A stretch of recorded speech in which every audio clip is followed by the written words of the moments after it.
Today's program is brought to you by OTCStockShark.com. For the latest and greatest OTC and Pink Sheets information, sign up for your account at OTCStockShark.com. Thank you for tuning in to TBC Today. I'm Brandon Vincent. And I'm Angelina Soriano. In financial news, the Dow Jones Industrial Average looks set to end its 5-day skid as signs of life in the deals market and strong results from a pair of retail giants helped U.S. stocks climb back into the black for the year. The Dow Jones recently climbed 155 points to trade at 10,457, up 0.29% for the year to date. Investors largely looked past a round of mixed economic data to focus on the weak spike in mergers and acquisitions. Material stocks rose after Potash of Saskatchewan rejected a $38.5 billion takeover bid from UK mining giant BHP Billiton.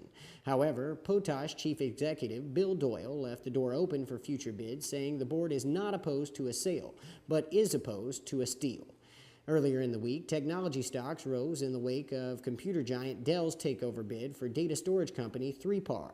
Market watchers said the combination of cash-rich buyers, companies that are finally willing to sell after waiting out the recession, and the prospect of new capital gains taxes next year are creating the perfect conditions for a swell of deal activity. In U.S. news, Orangeburg County Sheriff Larry Williams told CBS The Early Show that South Carolina authorities are seeking murder charges against a woman in the deaths of her 2 children who were found in a car submerged in a river. Williams said investigators worked through the night on the case, and he believes authorities are prepared to present their facts and probable cause for an arrest warrant to a judge. Hopefully, upon that presentation of our facts, they will issue a warrant for murder. Investigators had previously identified some issues that needed to be unraveled in the case, but as 29-year-old Shaquan Dewey was interviewed throughout the evening, we discovered some other issues that had great concern. In international news, a suicide bomber detonated a powerful explosive at a defense ministry installation in Iraq's capital of Baghdad, killing 61 people and wounding more than 125. An Interior Ministry official said a person wearing a suicide vest triggered the explosion a few minutes past 8 a.m. local time. The blast shook Baghdad, exploding near one of the capital's major bus stations.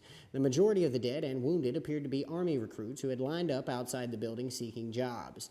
The blast is the latest attack to target Iraq's security services, and it comes 2 weeks before the U.S. completes its drawdown of combat troops. Iraqi politicians, meanwhile, continue to struggle to form a new government after inconclusive polls in March. The White House said the bombing wouldn't halt Iraq's transition to democracy or the United States troop withdrawal. Think you're too busy to work out? Think again. Now there's the Ab Circle Pro, the fastest, easiest way to lose those love handles and get the sexy sculpted body you've always wanted. The secret is the Ab Circle Pro combines cardio and abs to burn fat, while its unique friction-free track uses the momentum of gravity to target your entire midsection in a full circular motion, firing your core like no other machine has ever done. Best of all, it's fun and easy and takes just 3 minutes a day. And now, through this exclusive TV offer, the Ab Circle Pro can be yours to try in your home for 30 days for just $14.95. And if you call within the next 10 minutes, we'll send you Jennifer Nicole Lee's complete Lose Your Love Handle system, which includes our 3-minute express workout and nutritional guide, absolutely free. Call 1-800-310-1646 to try Ab Circle Pro for $14.95 plus shipping with credit card order. Call now for a free upgrade to priority processing. That's 1-800-310-1646. In travel news, JetBlue is bringing back its All-You-Can-Jet Pass, which allows customers to make an unlimited number of flights during a 1-month period for a fixed price. Last year's pass sold out in about 2 days. This year, JetBlue is offering 2 different versions of the All-You-Can-Jet Pass. The most flexible pass costs $699 to $100 more than last year's offering and allows customers to book a seat on any available flight between September 7th and October 6th. Buy the $699 pass before it sells out, and you'll get a month's worth of unlimited flying between any of the airline's 60 international and domestic destinations.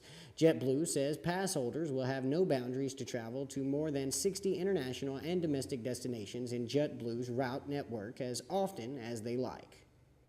In tech news, yo-yo aficionados and fans converged in Orlando last weekend for the World Yo-Yo Contest, an annual competition designed to showcase the world's best yo-yoers and support and cultivate the development of a world yo-yoing community. First held in 1932, the World Yo-Yo Contest was broadcast live via Ustream and features several skill divisions and dozens of contestants that showed any number of ways that a yo-yo could be manipulated into moves that seemingly defy any and all laws of physics. Canada's Jensen Kimmett, who failed to make the finals in 2008 and rebounded to come in fourth last year, took home top honors in the 1A division, designed for contestants with one long spinning yo-yo. The Japanese contingent came into Orlando and swept the 2A division, which is reserved for players using two standard yo-yos in looping or reciprocating maneuvers.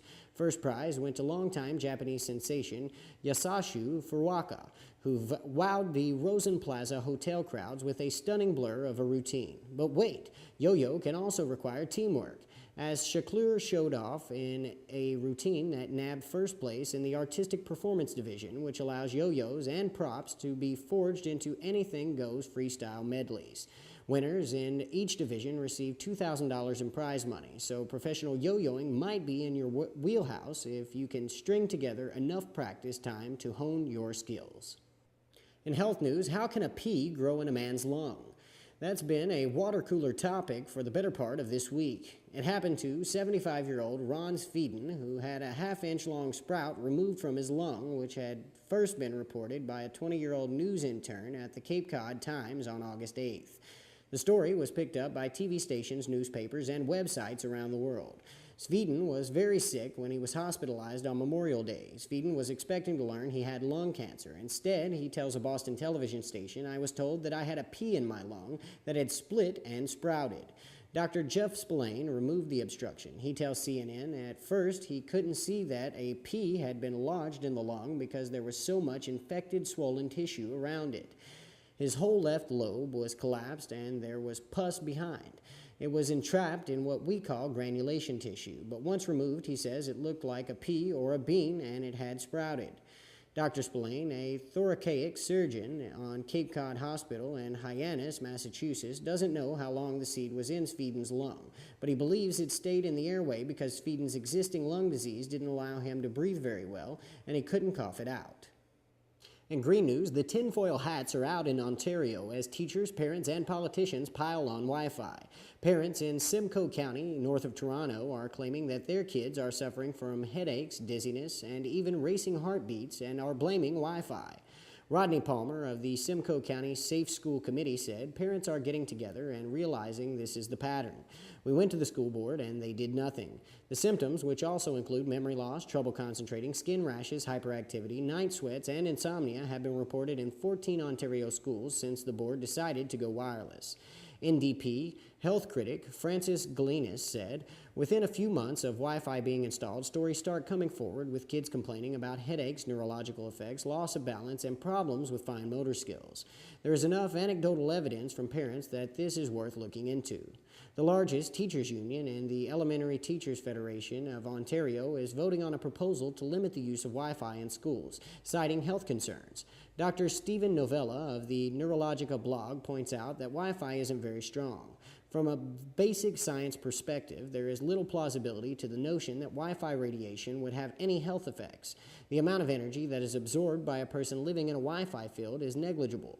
He looks at the Simcoe County cluster of nonspecific common and subjective complaints and suggests that there could be other causes and other reasons that people think Wi-Fi is the problem.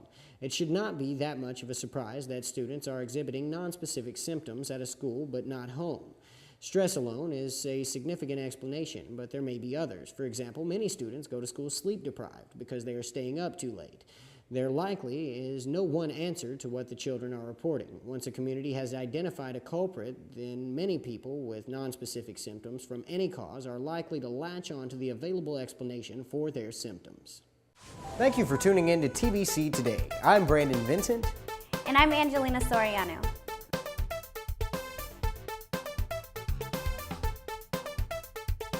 The makeup in today's program is provided by MAC Cosmetics.